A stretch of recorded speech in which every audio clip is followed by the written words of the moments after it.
Hi. Now that Judge Kavanaugh is close to confirmation to the United States Supreme Court, it may be time for him to think about seeking recourse against those who falsely accused him. I hope for the sake of the nation he considers proceeding with defamation claims against those who have defamed him. Pursuing a defamation claim for private conduct by a public official has some hurdles that make it difficult but not impossible. Defamation is a statement that exposes the subject of the statement to scorn, ridicule, or contempt in the mind of society. Certain types of statements are so serious as to be considered defamation per se. Per se is Latin for by itself, meaning inherently. Thus, a published writing which falsely accuses another of being a sexual abuser is libel per se, without further explanation of the meaning of the statement needed. Statements that say that an individual has falsely committed a serious or immoral act are per se statements. Statements that falsely denigrate an individual's ability to competently do their job are per se. Defamation is a statement of fact, not an opinion. The statement must be made to a third party. The statement must be broadcasted to others outside the person making the statement and the subject of the statement.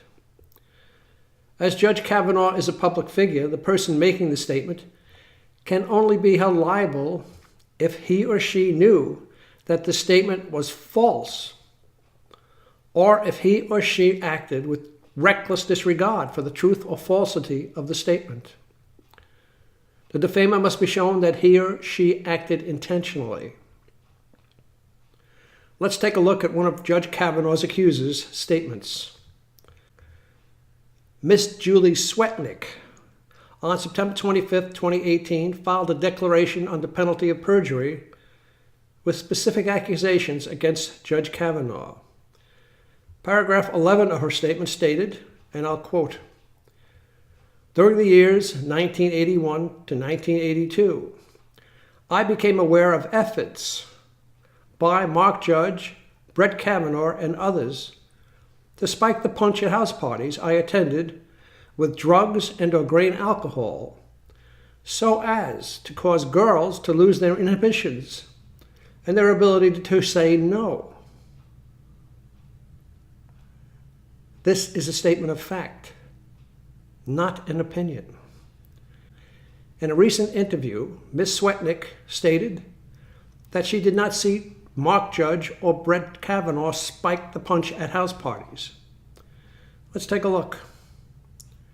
And there was grain punch at those parties, and I would not take one of those glasses from Brett Kavanaugh, excuse me.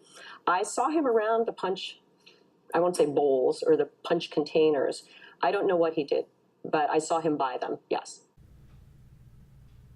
So, Swetnick falsely accused Judge Kavanaugh of spiking punch at parties so that he could target particular girls so they could be taken advantage of. Ms. Swetnick's declaratory statement under oath was false. She, in her own voice, has stated so. Ms. Swetnick was aware that her statement was false. Ms. Swetnick intentionally made these statements with reckless disregard for the truth. Judge Kavanaugh simply has to show a court Ms. Swetnick's interview statements to prove the falsity of Ms. Swetnick's declaratory statements. The statements were made to damage Judge Kavanaugh's professional standing as a judge and public figure. Ms. Swetnick cannot state that her defamatory statements were honestly made.